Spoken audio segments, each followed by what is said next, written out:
Ito yung isang of all.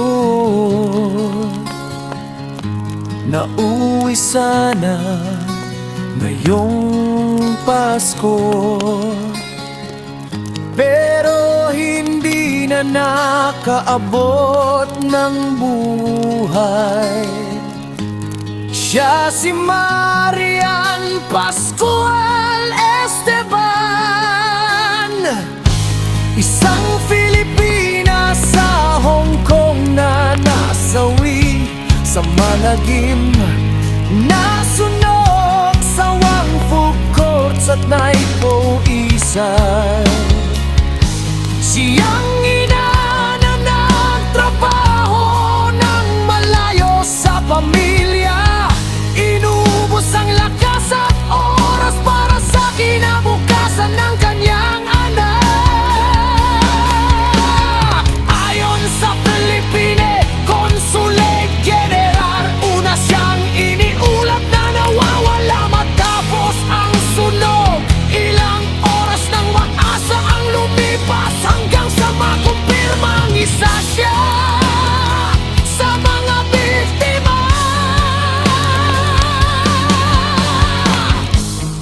Mas masakit isipin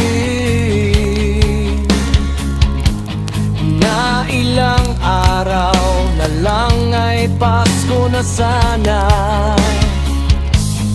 at inaasam niyang pag-uwi ay nauwi sa masakit na balita.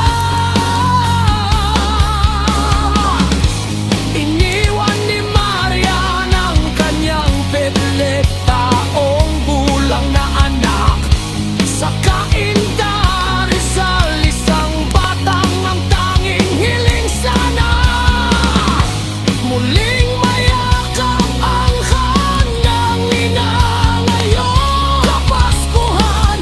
Ngunit ngayon alaala at luha na lamang ang natira. Nagpaabot ng pakikiramay ang konsulado sa pamilya, pero alam nating walang salitang kayang pabunusan na walang yakap ng isang ina. Isang mabigat na paalala ang kwento ni Marian sa sakripisyo ng mga obrefwe na minsan sa kakabigay ng lahat para sa mahal sa buhay. Sila pan pangaawagas, maingat ka na, Marian.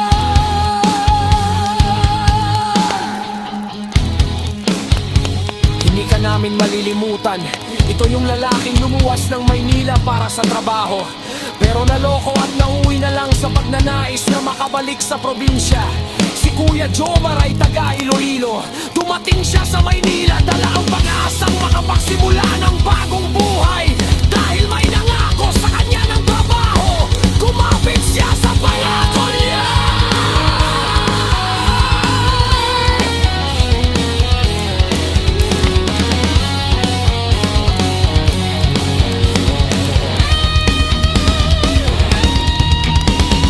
Pero pagdating niya rito, wala pala ang trabahong ipinangako.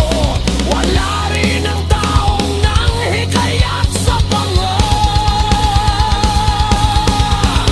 Hindi na matawagan, hindi na makita, dahil sa sobrang bigat ng kanyang naranasan. Humingi siya ng tulong at nauwi pa sa barangay.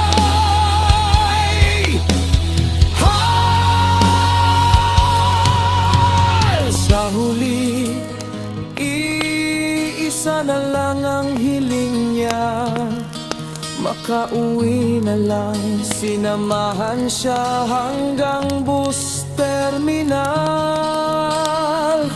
Kita sa kanya ang pagod, pagkalito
plano silot,